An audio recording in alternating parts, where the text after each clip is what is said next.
국내 코로나19 신규 확진자 수가 지난 18일부터 닷새 연속 300명대를 기록했습니다. 어제 0시부터 오후 6시까지 새롭게 확인된 감염자는 222명으로 오늘 0시 기준 추가 확진자 수도 300명 안팎에 이를 것으로 보입니다. 일상생활 곳곳에서 크고 작은 집단 감염이 동시에 발생하는 3차 대유행이 현실화되고 있습니다. 이에 따라 정부는 수도권 거리 두기를 1.5단계로 올린 지 닷새 만인 내일부터 2단계로 다시 올리기로 했습니다. 서준석 기자가 보도합니다. 수도권은 이미 2단계 격상 기준 턱밑까지 와 있었습니다. 지난 한 주간 하루 평균 175명의 확진자가 나왔습니다. 확진자 수 자체도 일주일 전과 비교해 2배 넘게 늘었습니다. 그만큼 감염 확산 속도가 빠르다는 겁니다. 수도권의 중증 환자 병상은 52개로 아직 여유가 있지만 증가 추세를 생각하면 미리 대비해야 합니다. 생활 전반에 걸쳐 동시다발적으로 발생하고 있어 대규모 확산의 기로에 서 있는 일촉즉발의 상황입니다. 특히 열흘 남짓 남은 수능이 걱정입니다.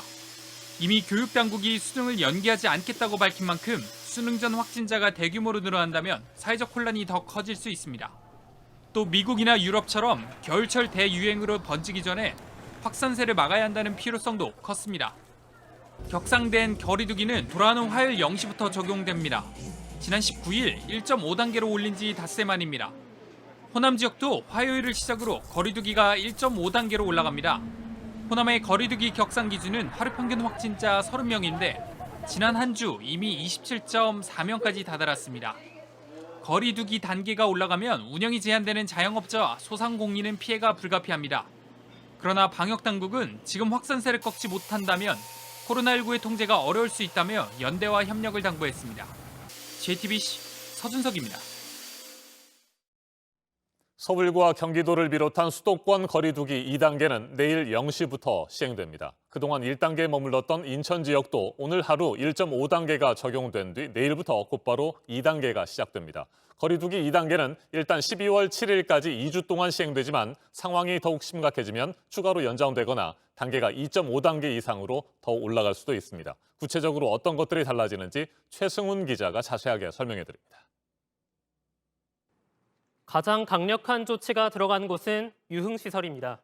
클럽, 감성주점, 헌팅포차 등 유흥시설 5종류는 집합금지로 아예 문을 닫아야 합니다. 밤 9시가 넘으면 문을 닫아야 하는 곳도 생깁니다. 노래 연습장이나 방문 판매 업체, 실내 스탠딩 공연장 등은 밤 9시까지만 운영합니다. 헬스장과 당구장 같은 실내 체육시설도 마찬가지입니다. 음식점은 밤 9시까지는 보통 때와 같은데 그 이후에는 포장이나 배달만 가능합니다. 음식점은 영업할 때에도 좌석을 한 칸씩 띄우거나 칸막이를 설치해야 합니다. 카페에서는 하루 종일 포장과 배달만 할 수 있습니다. 결혼식이나 장례식 같은 각종 모임이나 행사 인원은 100명으로 제한됩니다. 종교활동은 좌석 수의 20% 이내 인원만 참여할 수 있고 모임이나 식사는 금지됩니다. 학교는 3분의 1 등교가 원칙이돼 3분의 2까지는 탄력적으로 운영할 수 있습니다. 학원은 음식 섭취가 금지되고 8제곱미터당 1명 또는 4제곱미터당 1명으로 제한하되 밤 9시까지만 운영합니다. 독서실이나 스터디 카페에서도 음식을 먹지 못하고 좌석을 한 칸 띄워야 합니다. 마스크를 반드시 착용해야 하는 공간도 넓어집니다. 실내 전체와 실외 집회 시위장, 스포츠 경기장에선 마스크를 꼭 써야 합니다. 유흥시설과 노래방, 음식점 같은 중점 관리 시설에서는 원 스트라이크 아웃, 우리말로 즉시 퇴출제가 실시됩니다. 조치를 어겼다가 한 번만 걸려도 바로 집합금지를 시킨다는 겁니다. 또 시설 운영자는 300만 원 이하, 이용자는 10만 원 이하의 과태료를 내야 합니다. JTBC 최승훈입니다. 미국에서는 코로나19 확진자가 이미 1,200만 명을 넘어섰습니다. 특히 11월 들어 지금까지 300만 명이 추가로 감염되는 등 확산세가 매우 빠릅니다. 이 같은 상황에서 제약회사 화이자는 코로나19 백신의 긴급 승인을 미 식품의약국에 신청했습니다. 워싱턴을 연결합니다.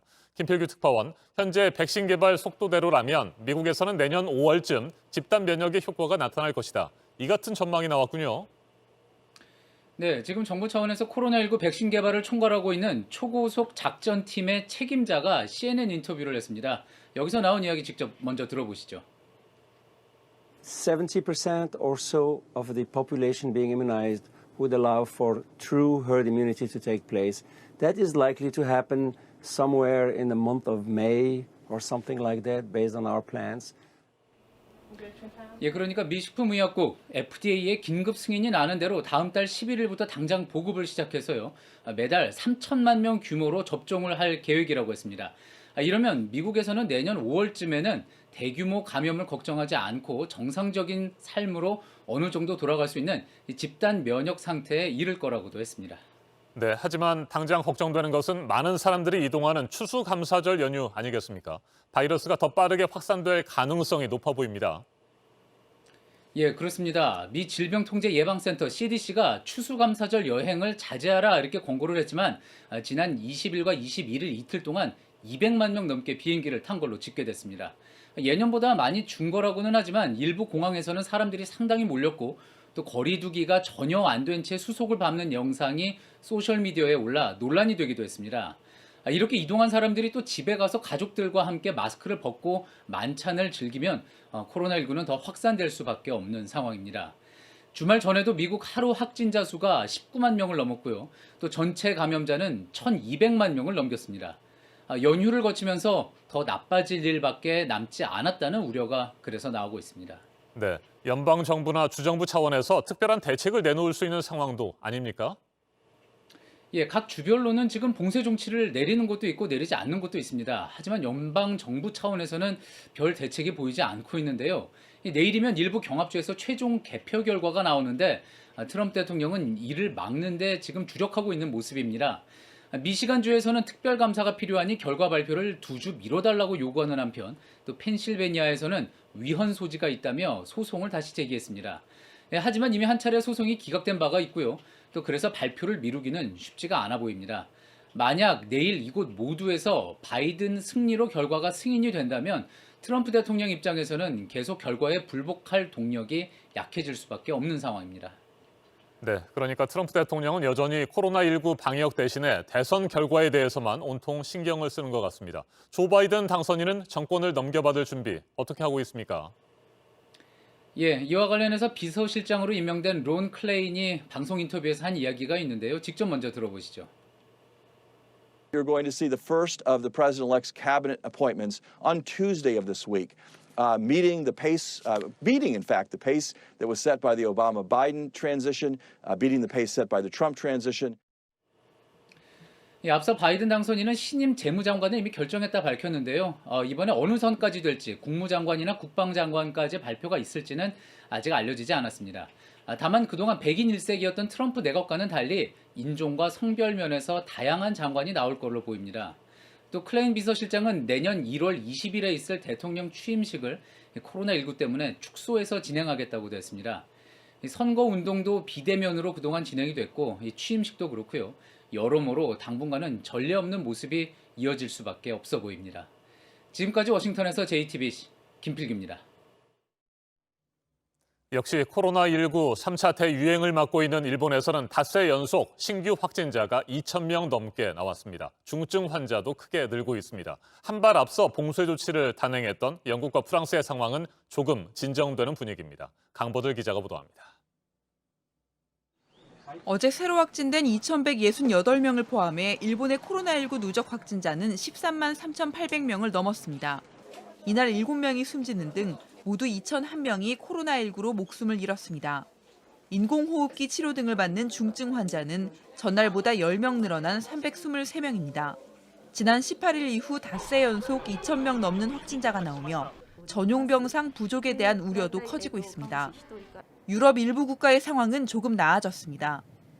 이달 초 시작한 봉쇄 조치가 어느 정도 효과를 거뒀다는 분석입니다. 이에 따라 영국 정부는 예정대로 다음 달 2일 봉쇄를 해제합니다. 확산세에 따른 3단계 대응 체계를 존슨 총리가 현지 시간 23일 발표할 예정인데 크리스마스에 대해서는 어느 정도 융통성이 필요하다는 목소리가 높습니다. Christmas is not going to be normal this year. We're looking at ways to see how families can spend some time with each other over Christmas period. BBC 방송은 세 가구가 최대 5일까지 모일 수 있도록 하는 방안이 논의되고 있다고 보도했습니다. 프랑스도 지난 토요일까지 일주일간의 확진자 수가 그 직전 일주일에 비해 14.8% 줄어들었습니다. 마크롱 대통령이 현지 시간 24일 다음 달 1일 봉쇄 해제와 후속 대응책을 발표합니다. JTBC 강버들입니다.